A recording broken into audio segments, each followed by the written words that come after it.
الفترة اللي احنا فيها دي عاوزين نقدم وصفات تكون على قد ما نقدر اقتصادية وغير مكلفة وعلى قد ايدينا، كمان تكون مشبعة جدا والولاد يحبوها.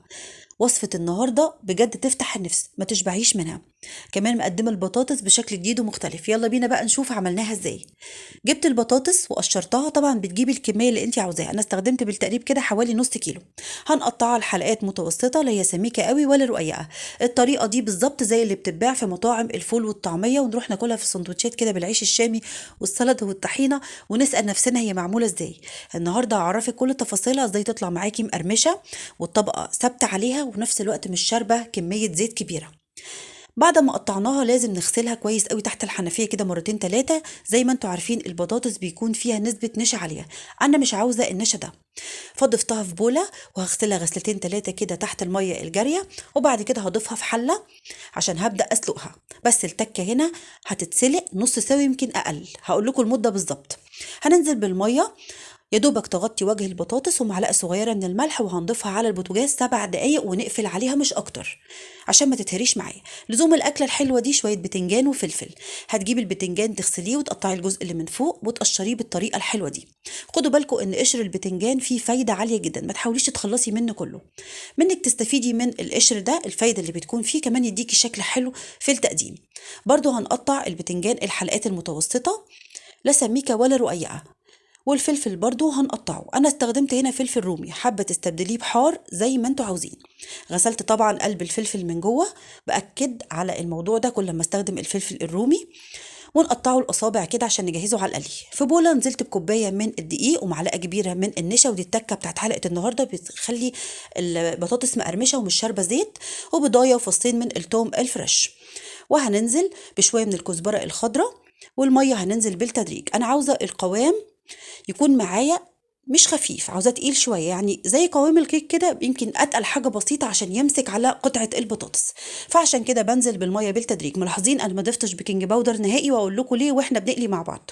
ما بحبش اضافه البيكنج باودر ابدا.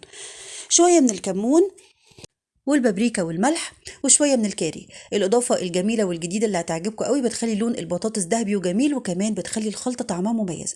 قلبي بقى واظبطي الملح. شايفين القوام تقيل اتقل من خليط الكيك بحاجه بسيطه، وده مطلوب عشان يثبت على قطعه البطاطس. طبعا صفيتها من ميه السلق وسبتها تهدى ونزلت بيها وقلبت بقى، وهسيبها ربع ساعه كده تشرب منها عشان يكون طعمها حلو. شايفين بقى ولا مهريه ولا اي حاجه. وفي زيت غزير سخن اول حاجه هنقليها البطاطس وبعديها البتنجان، مش العكس، عشان البتنجان بيغمق الزيت شويه، فتيجي تقلي البطاطس بعديه يغمق لك اللون بتاعها، ما يكونش لونها ذهبي وجميل. وانت بقى بتطلعي شريحه البطاطس، حاولي يكون عليها جزء من الخلطه الحلوه اللي احنا عاملينها.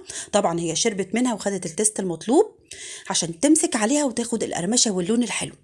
بعد كده هنقلب على الاتجاه التاني بعد ما تاخد اللون الذهبي.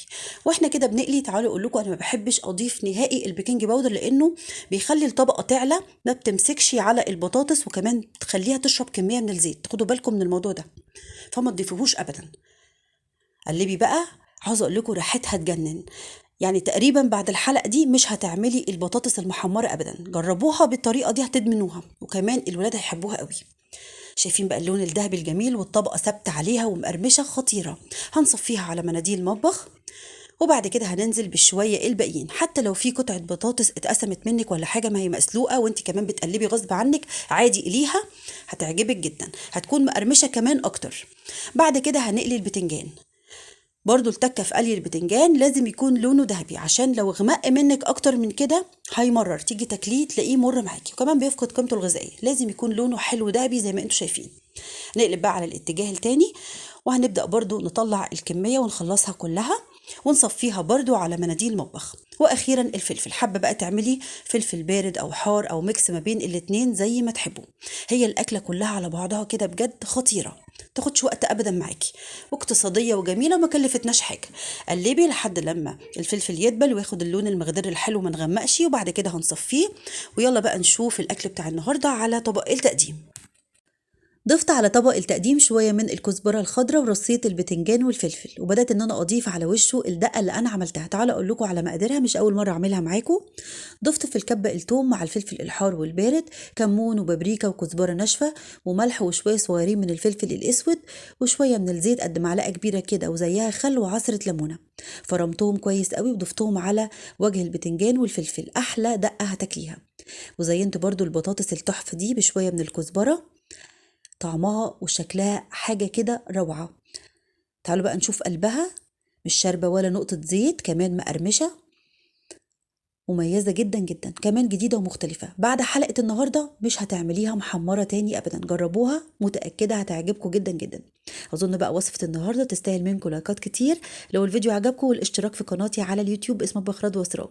أستودعكم في أمان الله، والسلام عليكم.